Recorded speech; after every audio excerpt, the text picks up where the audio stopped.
Hey guys, today I'm filming my Hit It or Quit It Thoughts on Hauls number 47. If you guys have never seen one of these videos from me before, I'll have my playlist linked down below. And basically I'm going to be reviewing all the products I featured in a haul video from 10 months back to let you know my current thoughts on these products.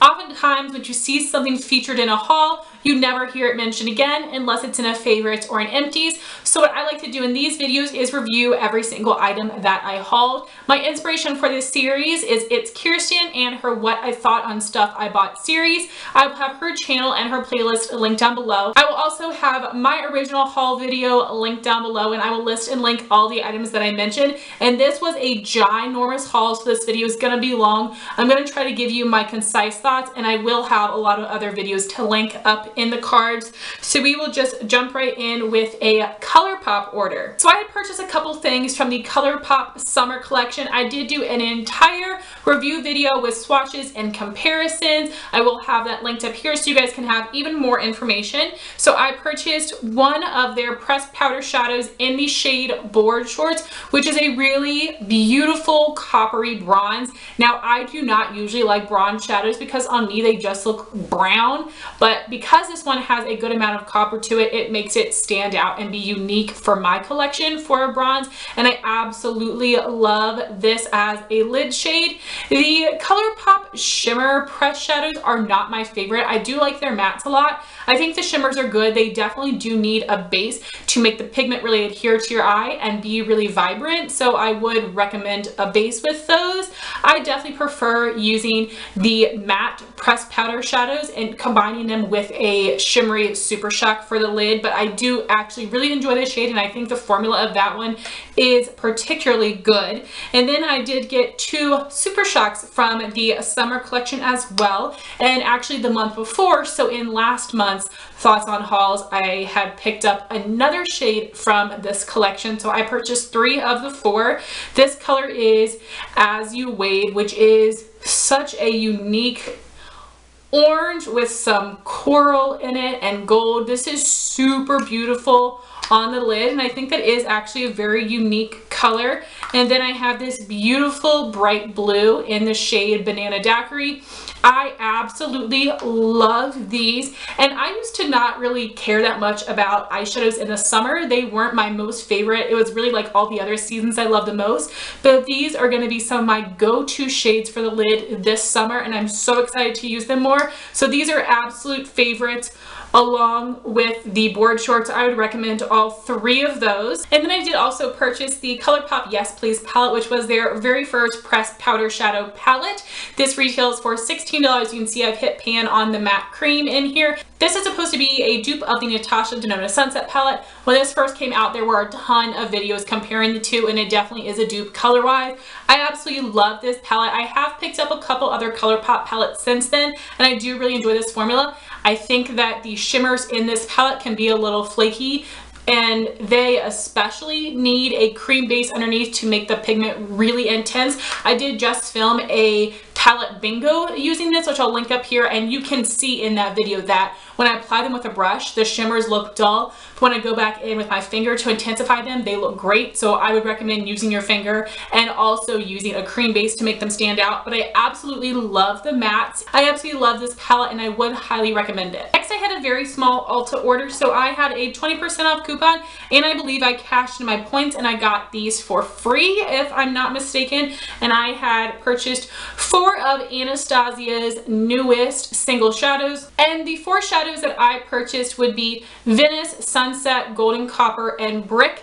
Unfortunately, I have not used these at all yet, which is such a shame, but I do plan on using all of them this summer so I can let you guys know my thoughts on them. I love Anastasia eyeshadows. I think her palettes are amazing, and I also think her singles are great. I have several of her metallic shimmer shadows as well as her mattes, and I think that they all work really well. And then I had a coupon code for a free mini It Cosmetics Superhero Mascara. I have not used this yet. this is going to be the next mascara that I use because I'm pretty sure this is the oldest one I have in my collection. So I should be able to let you guys know my thoughts on this coming up. Then I had purchased two things from TJ Maxx. One of them was the Maybelline Define a Brow Pencil in the shade Dark Blonde. This had been discontinued and it used to be my holy grail eyebrow pencil, so I purchased it again to see if I still loved it, and they absolutely changed the packaging and the formula. I don't like it near as much as I used to. I blew through this way too quickly. Now, it is a good formula. It is a really micro pencil, the new version is, but it was just way too creamy that I blew through it. So I would not repurchase it or recommend it, and it's still good, but I'm just really salty that they changed it. And it's weird that they changed it and then discontinued it. It doesn't make any sense to me. And the other thing I had purchased was an OPI nail polish in the shade Malibu Peer Pressure, a super bright pink. I don't have anything like this in my collection, and I have not worn it yet. I hope to wear it this summer, and I don't regret having this necessarily, but there's kind of a reason I don't have any pinks, and that's because I don't wear them.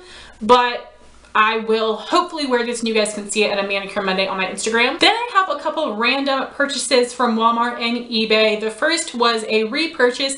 This is the Milani eyeshadow primer. This is my holy grail #1 eyeshadow primer. A tube lasts me like a year and a half to 2 years, which is impressive because I use it every single day. It is absolutely worth the money. I have pretty oily eyelids and this works really well for me. It also comes in a squeeze tube, so it is nice and sanitary if you are a makeup artist. So I absolutely recommend this. It's a really great product, very affordable, and lasts for a really long time. The other product I had purchased was the e.l.f. HD Under Eye Setting Powder. Since then, I did use it up, but I did recently repurchase this. They changed the packaging and they also changed the name of the powder, but apparently it is the same formula. I did really enjoy this for an under eye setting powder. Now, I like the Mercier translucent powder better, but this is the best drugstore under eye setting powder that I've used, so that's why I wanted to repurchase this, test this again, and see if I love it enough that I won't feel a need to repurchase the Mercier. So I'll give you more thoughts on this in the future, but I actually do really enjoy that one. I have repurchased it, as you can see, and I would recommend it. Then I picked up one thing from eBay. That was the CoverFx Mattifying Primer. I did use up that sample, and then I just recently got this as a 100-point perk from Sephora because I wanted to test it again. So I really like the consistency of this mattifying primer because it is very thin and it glides onto the skin easily. It is very different from other mattifying primers that feel really thick and gluey, but this almost has a little bit too much silicone in it.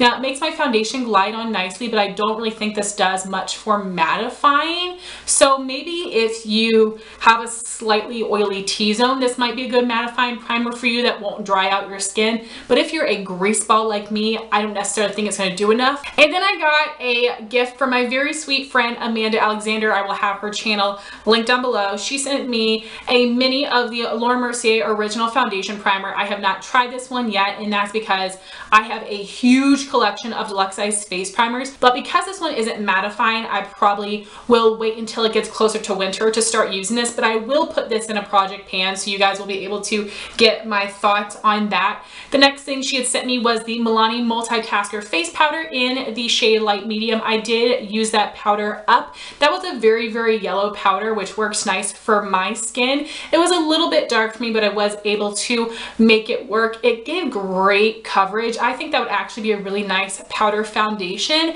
and it made my skin look very smooth and flawless. Now, unfortunately, it did not do the best to mattify my skin, and I do have other powders that I believe keep me a little bit more matte. I would recommend it, but it's not something that I would repurchase. The next item is something that I just mentioned in a favorites video. This is the IT Cosmetics CC Radiance Ombre Blush in the shade Je ne sais quoi. The most gorgeous pinky coral blush. I absolutely love this. It was so flattering on my skin. It wasn't shimmery, but it also didn't look too matte and dry. Absolutely love the color, and the formula is really nice as well. The next thing Amanda sent me was the ColourPop Lippie Stick in the shade Parker, which is a matte finish, and this is more of a mid-tone warm nude. I absolutely love this with a really warm eye, especially if I'm not wanting to go too light of a nude. This is a really flattering color, and I really do like the matte finishes from ColourPop, so I would definitely recommend that. And then she sent me a little mini of the Tarte Glossy Lip Paint in the shade Obvi, Glossy, which is a light peachy nude. This is a fully opaque gloss. It does feel a little thick on the lips. I am going to try to pan this little mini. I do like it, but it's not a gloss that I would purchase in the full size or try any other shades. I've just found that I prefer glosses that have more of a light medium opacity instead of a super full coverage gloss like this. Then I had a gift from my friend Jean. She had sent me a couple of products from her Sephora Playbox, and I had sent her some of mine as well that I wasn't really into. And the first thing was the Coola makeup setting spray. Now that bottle had a super fine mist. I felt like it actually did make my skin feel a little bit more matte, and it may have actually prolonged the wear of my makeup. I feel like that was the best makeup setting spray that I've tried so far, but the scent is absolutely disgusting. I don't know how to describe it, but it is very intense and it actually lingers on your skin. It is so gross. So even though I really like the formula of it, because of the scent, I would not repurchase it, and I definitely would not recommend it. The next thing was the Klorane dry shampoo with oat milk. So previously I had tried a Klorane dry shampoo with nettle oil, which is supposed to be for oily hair. It was terrible. So when I got this one, I thought, ugh, I'm probably not gonna like it either. Amazing. The best dry shampoo I've ever used. It soaked up all of my oil. My hair looked really fresh and clean, and it had a nice light scent. And in the month of May, Ulta is doing this hair event, kind of like 21 Days of Beauty, and it is a different deal every day that is just for hair products. And one of these days, the Klorane dry shampoos are going to be 50% off. So I will pick up a full-size bottle of this, I think for $10, because I enjoyed it that much. And the other thing she had sent me from her Sephora Play was the Verb Sea Spray. It's a great size, but I have not used this yet. But this is a product I usually use in the summer, so I'll definitely test it out and let you know my thoughts soon. And the last thing Jean has sent me was a total surprise, and that would be the Juvia's Place Nubian 1 palette. This is their Warm Neutrals palette. I have not used this palette yet, unfortunately, but this is going to be my palette of the month for June, so I will have a full in-depth review video showing you multiple looks using this palette, so that will be coming soon. I'm really feeling embarrassed and a little ashamed of the fact that a lot of these things I haven't tested yet. This was a very eyeshadow heavy video, so some of these I've used and some of these I haven't, and that's just because for me I have to test things out for a long period of time. I'm not someone that's going to test out a palette once and then say that I'm filming a review, because that's garbage. And then I had gotten a package from the amazing Lauren May Beauty. So she had filmed a declutter on her channel, and I commented about this NARS blush palette, saying it's something that I had always regretted not purchasing, and then she messaged me and was like, hey, do you want this? And I was like, yes. And then she asked me if I wanted anything else from her declutter, so I actually was gifted 3 palettes from her, which was so generous, and palettes are very expensive. So thank you so much, Lauren. I will have her channel linked down below, even though I'm sure you guys all follow her. And the NARS blush palette I was talking about is the Guy Bourdin. I have no idea how to say his name. You have Hungry Heart Highlighter, Laguna Bronzer, which I had always wanted to try. I'm not sure the name of this pink blush. I think that may have been unique to this palette. And then you have Deep Throat Orgasm in Goulet, which is a VIB Rouge exclusive shade. And I have used this palette a bit. I wore this Goulet shade a lot in the winter.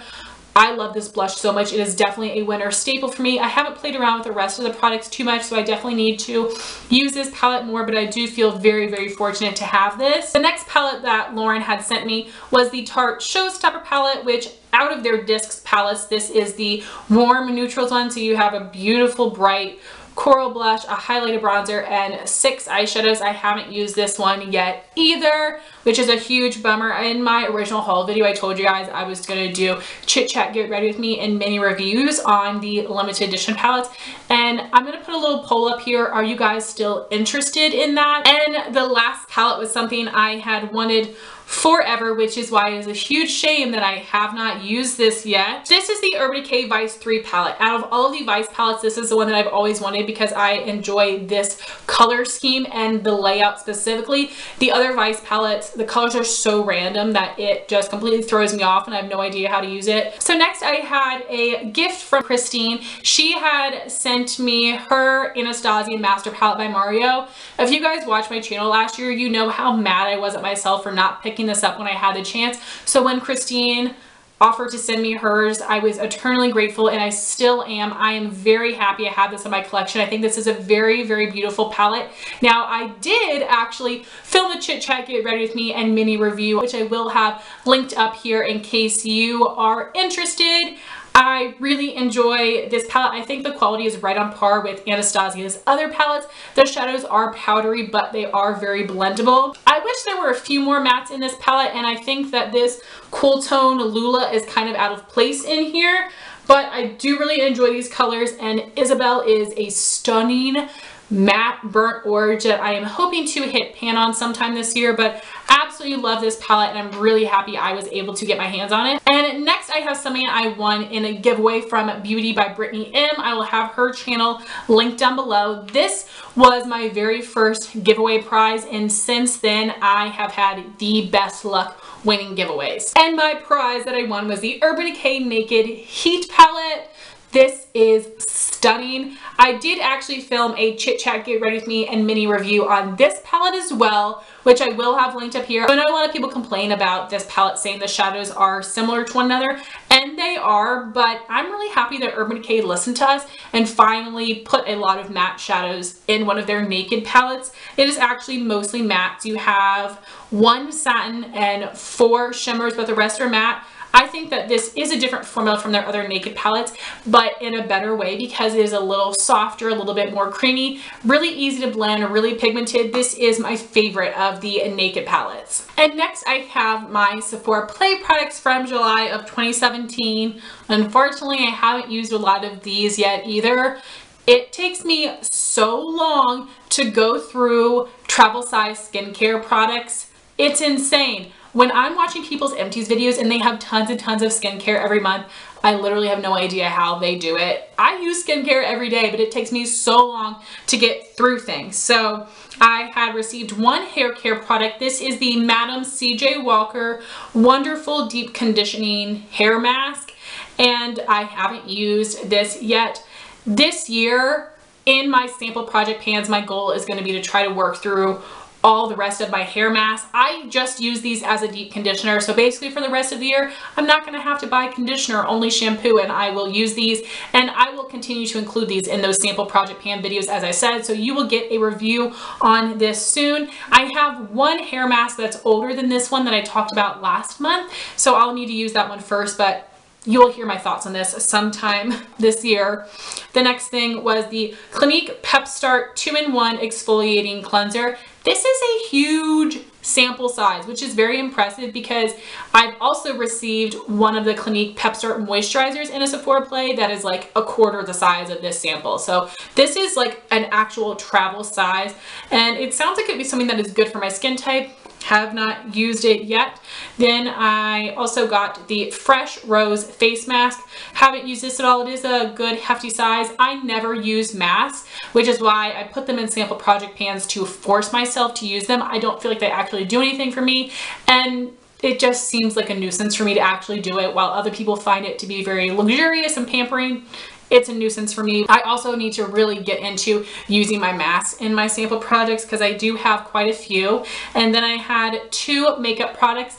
I had gotten another of the IT Cosmetics Superhero mascaras. As I said, I have not tried this one yet, but this is going to be the next mascara that I use. And then I have one item that I've tried. Wow, isn't that so exciting? Yay me. And this is, oh my gosh, the print is very tiny.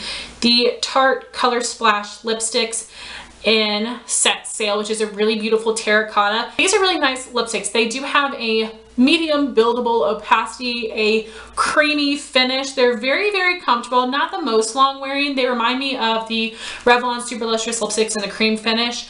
I know people go crazy over this packaging. I have 2 of these little deluxe samples. I do really enjoy this, but not enough to buy it in the full size, but this is a really nice color. And I had forgotten to mention the perfume sample. This is the Guerlain Mon Guerlain. I have used this up in a project, and I really liked this. Probably not enough to buy a full-size bottle, but I would love to get a rollerball or a 1-ounce bottle because this is a really, really great winter scent for me. And then I had gotten some PR products from Pixi. They had sent me 3 shades of their sheer cheek gels in Natural, Rosy, and Flesh. I had chosen to keep and test the shade Natural. I recently decluttered that to a friend, and the other 2 shades are in my giveaway pile. And this is a very sheer cheek gel like they said. And if you wear very natural makeup and you don't really wear foundation, I think it would look very nice. But I wear so much full coverage makeup and a lot of foundation that it just doesn't mesh well, and it is weird putting a really natural looking blush product on top of like full coverage cake. So I think that'd be a product that is best for someone that likes natural makeup and probably doesn't wear foundation. I would love to see what that would look like on J Kissa. And then they had sent 3 shades of their gel tint and silk gloss, and 2 of them I have in my giveaway box, which I will be doing a giveaway this summer, and there will be a lot of good things in there. So the one that I kept was the more nude option, and it has sweet gloss and berry tint. I think this is so beautiful, and this tint truly is like a lip stain, and it does feel a little bit drying, but it is pretty comfortable and it looks so beautiful. And I absolutely love the gloss. This is very plush and smooth. It is not long lasting at all, but it is a nice topper with the stain or wearing it on its own or over top of another lip product. I do really enjoy this product, and I would repurchase it if I could buy the gloss formula individually because I like that so much. So guys, this was my very, very long hit it or quit it thoughts on hauls. I would love to know your thoughts on any of these products if you have tried them out in the comments down below. Thank you so much for watching this video. Please like, comment, and subscribe, and I'll talk to you soon. Bye guys.